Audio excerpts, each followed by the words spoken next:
how to take timestamp notes in Obsidian or any other note-taking app. My name is Anandu and I created this small application which I will be glad to share it with you. Don't bother about these codes you see here.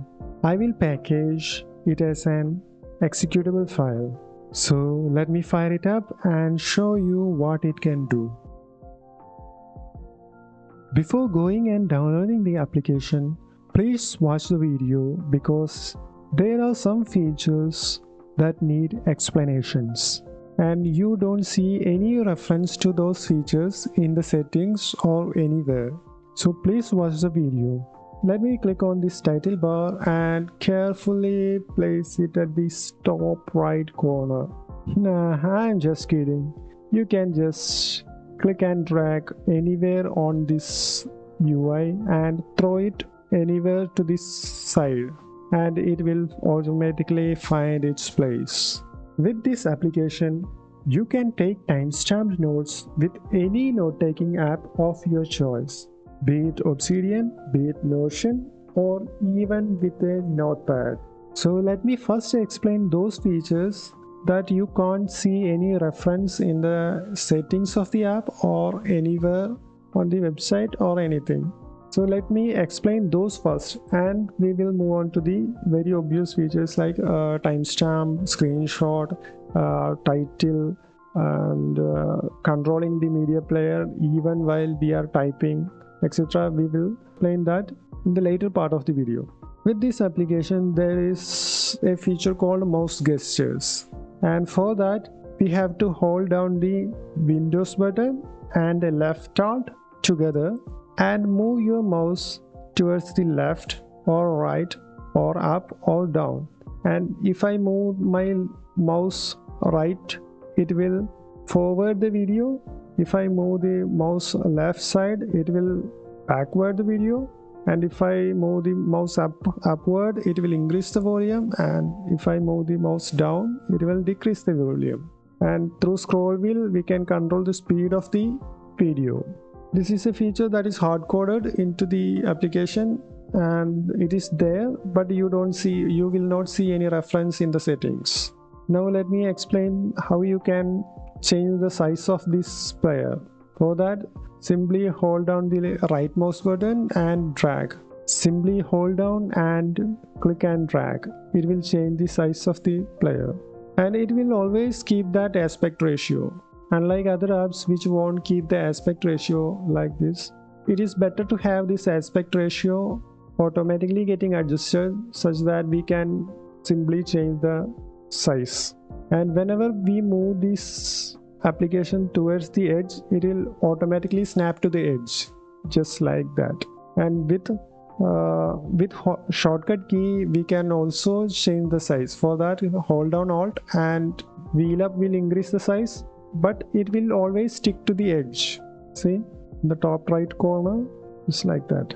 So let me open my Obsidian Vault, and even while we are typing, we can control the media player with hotkeys. For example, Alt space will start playing the video, Alt D will go backward, Alt F will go forward. You can change these hotkeys in the settings. Alt J will increase the speed, Alt K will decrease the speed. And there is another feature called Hotstrings. You can use Hotstrings to control the video player. For example, if I type /P and click on space, it will pause the video. /P space, play the video. /T timestamp. Now you can see this is plain text. But even with this plain text, we can make the video jump to this timestamp. For example, now the video is playing at 1:3. Now hold down the control button and double click middle mouse on top of this timestamp. It will jump to this timestamp, just like that. You see, 6 minutes 43 seconds. You don't have to be on the placing the cursor on the timestamp. You can actually hold down the control and double click anywhere on this line to jump to that timestamp. See, it jumped to 6:40. Now another method is you can actually place the linked timestamps. For that, type in /link time and hit on space. Now this is a link, and just by clicking this link, it will jump to that timestamp. Now interesting thing is you can even close the application and click on this link to start the application, play the video, play that exact video, and start playing from that timestamp, say 6:57. Now let me click here and /t.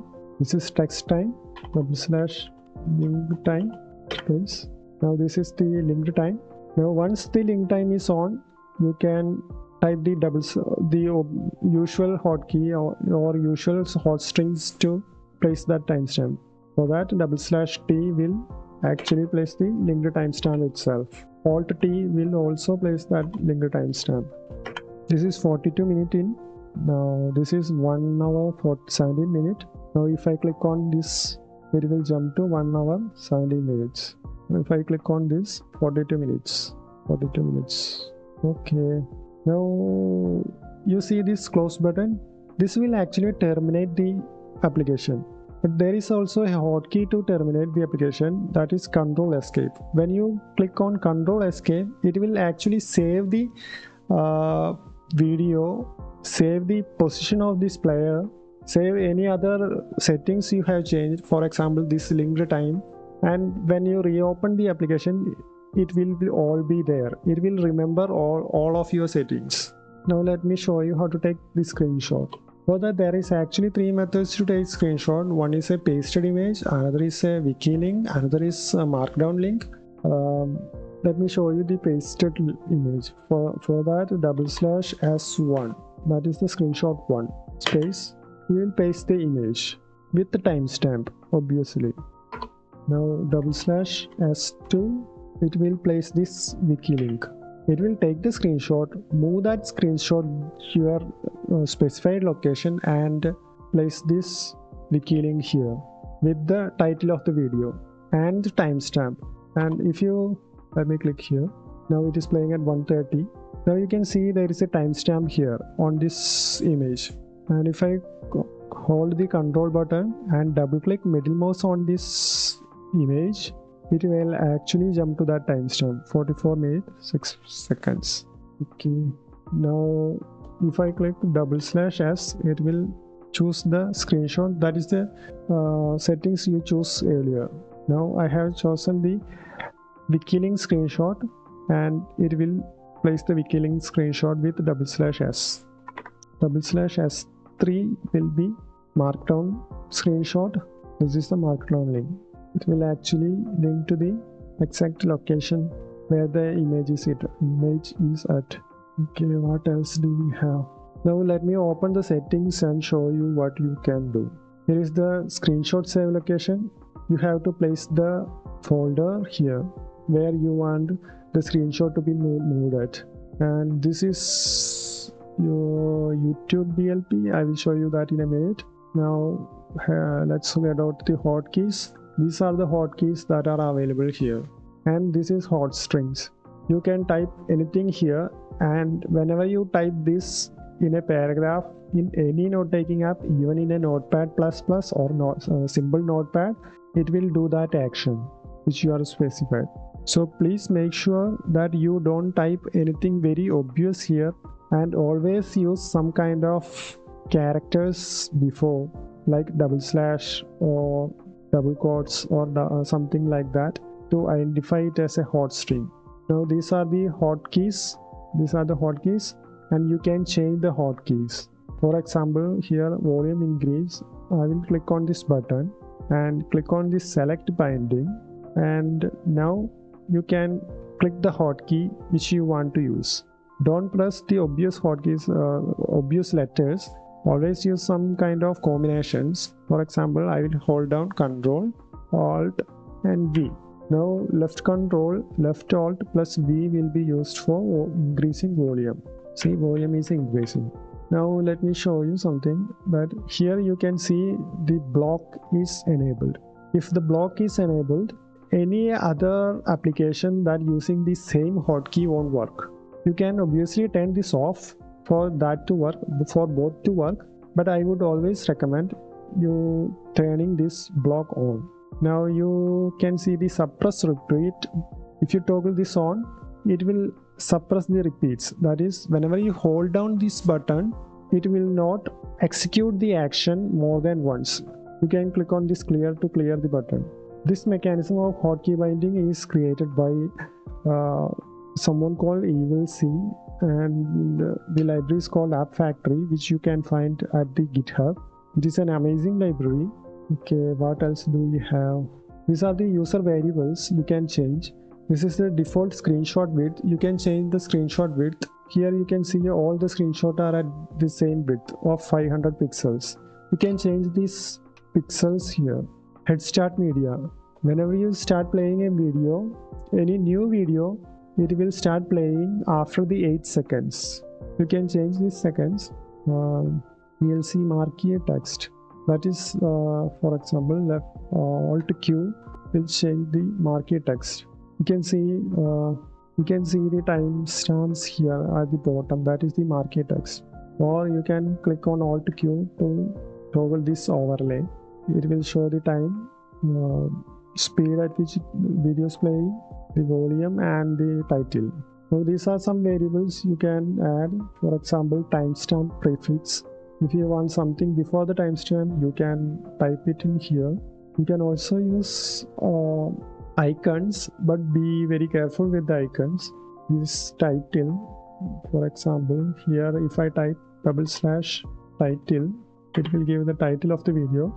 If I type /link, it will paste the link, and this is the direct link of the video, and this is the special link. It will open up the player and the video. For example, if I close and click on this, it will open up the video in that app, in our own application. Now, what else did I miss? Okay, you can play the YouTube video. Let me open the YouTube. For example, here you can click on F2, hold down the F2 button. It will change this video player to something like this. Drop URL or files here. Now you can click on any of this video and drop it in here. It will start playing.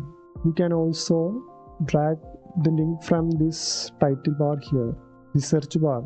Select the link in the search bar and hold down F2, click and drag, and like that. Okay, now let me show you how to make the playlist. For that, you can click on Alt+O to open the folders, and if you select one video, it will start playing. If you select more than one video, for example, you have hundreds of lecture videos, and you select all of them and click open, it will show a dialog like this. To create a playlist, you can name the playlist something like click OK. It will start playing the video. Now this is actually a playlist, and you can play the next video by clicking the hotkey. And while in the playlist mode, it will save all the videos, all the timestamps where you left that video. And whenever you play that playlist, each of these videos will play at that exact time where you left off. You can obviously also hold down F2 and drag a folder onto it. If you drag and drop a folder containing more than one video, it will create a playlist out of it. Suppose you have 100 videos, it will create a playlist of 100 videos. Okay, let me open settings. For YouTube video to work, you need an external utility called YT-dlp. And you can click on this auto update button, or you can manually update it. Just click on it and it will give you the instructions and open the YT-dlp page. This is the YT-dlp page. Download this YT-dlp exe and place it here in the documents and VLC notes. And here you can see the saved playlist. All the saved playlists will be here. Double clicking on this playlist will open that playlist in our media player. Now what else did I miss? Let me see. Okay, this is the pinned folder. Pinned folder means, for example, if you are opening a video by clicking the left Alt+O and you go very down, you can see these two folders. These are the pinned folders. You can pin any folders you want. Okay, there is also something called optical character recognition available here. This optical character recognition is created by a developer called Icehound, and it is an amazing library. I just included a very much needed thing in this application. But if you want fully fledged OCR, you can go to the GitHub and search for Wiz2. And kudos to the developer Icehound. Let me show you the character optical recognition. For example, this is the screenshot I pasted from some video, and if I click Windows button plus C, it will start the optical character recognition, and click and drag here, get it right. See, it will be copied to the clipboard. Okay, I think I have shown most of the things, and try the application. If any bugs found, you can open a bug report in the GitHub page or in my blog. And if you love the application and want to show some appreciation, just click on this love button and show some appreciation there. And there is one more application I am in the process of creating, but it is not finished yet. Let me show you that. It is called a quick searcher, but it is not finished yet. Let me show you a glance of it. It's just a quick searcher. For example, I have something like Socrates in a paragraph like this, and I want to search for Socrates. Just select the word, hit the hotkey, it is start F1, and it will show the quick searcher. Now there are many buttons here. G means simple Google search. W means grab the first paragraph of the wiki page. T means translate. I means search for some images in the internet and copy it to the clipboard. A means ask the ChatGPT and copy the result into the clipboard. B means search the bin, or ask the ChatGPT in the bin, which is actually the ChatGPT form in the bin. And this is the dark mode and the light mode. And I will post this application after finishing. Now there are some bugs. For example, let me show you the wiki. Now if I click W, it will grab the wiki first paragraph, and I can simply paste it here like that. Now let me show you the translation. This is showing us in Malayalam. That is the translation. You can change the language you want. Image, it will grab some image and copy it to the clipboard. And if I click on the Ctrl V now, it will paste the image. Tradition. It's like that. It will be some random image. Then you can also ask ChatGPT with it, but the application is not complete. You can subscribe to the channel. When it's completed, I will post it on the my blog. I will post the link to the download in my blog, as well as create a YouTube video for the same. So that's it for this video. Thank you for watching.